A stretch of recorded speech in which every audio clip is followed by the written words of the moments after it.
কোটি কোটি রোহিঙ্গা দেখার জন্য। ওই শুভেন্দু অধিকারী বলতো না, কোটি কোটি রোহিঙ্গা দেখার জন্য। প্রথমত এসআইয়ের নাম করে বিএলওদের চাপ দিয়ে মারছে। তারপর যারা এখানকার জনগণ, যারা এখানকার ভোটার, তাদের কিছু দুর্বল মানসিক অবস্থার মানুষদের আত্মহত্যা করার মতন প্রেশার দিয়ে চিন্তা ঢুকিয়ে মারছে।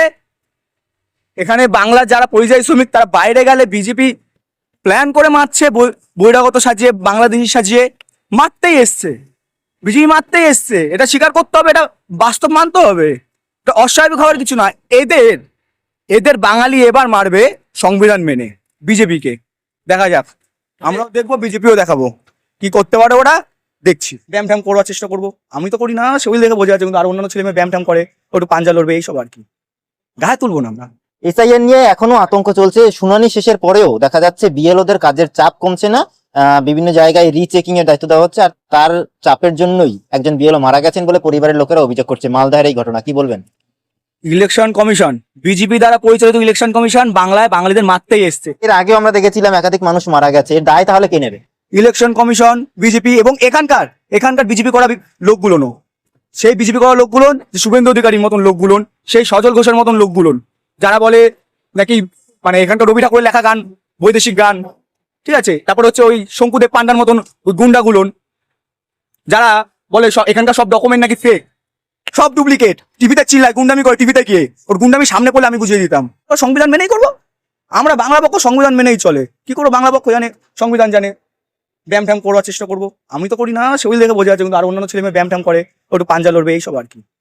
গায়ে তুলবো না আমরা। 28 তারিখে ফাইনাল লিস্ট বেরোবে, কি মনে হচ্ছে কি হতে পারে সেদিন? ওপার থেকে আসা কোনো উদ্বাস্তু হিন্দু বাঙালি ধর্মীয় নিপীড়নের কারণে যদি এখানে এসে থাকে, তাদের এবং এই রাষ্ট্রের, এই বাংলার হিন্দু মুসলিম উভয় কারো বৈধ নাম যদি বাদ যায়, ভয়ঙ্কর তাণ্ডব হবে। সারা বাংলা জুড়ে কি সারা ভারত জুড়ে করবো। আমরা সুভাষের বংশধর, ঠিক আছে, সারা ভারত জুড়ে হয়, প্রথম দিন থেকে বলে আসছি। এবং ওরা কি করতে পারে, আমরা কি করতে, সেই সময় দেখাবো। এখনো সংগঠন কিছু ক্লিয়ার করেনি। 28 তারিখ পড়লে সংগঠন যেভাবে সেই মাত্রায় করবো, কারণ আমরা চুপ থাকার লোক না, বাংলা পক্ষ চুপ থাকে না, বলতে জানে, করতে জানে, করে দেখাবো।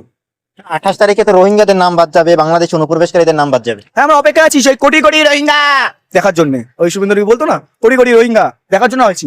মানে একজন ওই তো রোহিঙ্গা সুভাষ বসুর বাড়ি পরিবারের লোককে ডেকে পাঠিয়েছে রোহিঙ্গা হিসাবে, ঠিক আছে। ওই রোহিঙ্গা নিয়ে যে এত বাঙালির মধ্যে ঢুকিয়ে দেওয়া হয়েছে, ওই দিন আমার বাড়ির পাশের লোক আমাকে মনে না করে আমি রোহিঙ্গা কিনা। ও রোহিঙ্গা ভাষা চেনে না। সারা বিশ্বের 24 লাখের মতন হয়তো, তবে আরো কম হতে পারে। আর এখানে কোটি কোটি নাকি, আর কি হচ্ছে। আমার ওয়ার্ডে একজন রাজনীতি করে, ঠিক আছে, বিজেপি করে, বিজেপি সমর্থক। আমাকে দেখলে বারবার বলে বাংলাদেশি বা বাংলা পক্ষ করি বলে আমাকে বলে আমি অন্য রাষ্ট্রের, এইখানকার বিভিন্ন রকম, যেরকম বিজেপি দাগিয়ে দেয়, চটিচাটা বিভিন্ন রকম দাগিয়ে দেয়। আমি এসআইআর ওখানে লাইনের ওখানে গেছিলাম, দেখি সে ফর্ম নিয়ে হাঁটছে, আমি তার সামনে কিছু দাঁড়ালাম। আমার দুঃখ লেগেছে, আনন্দ পেয়েছি।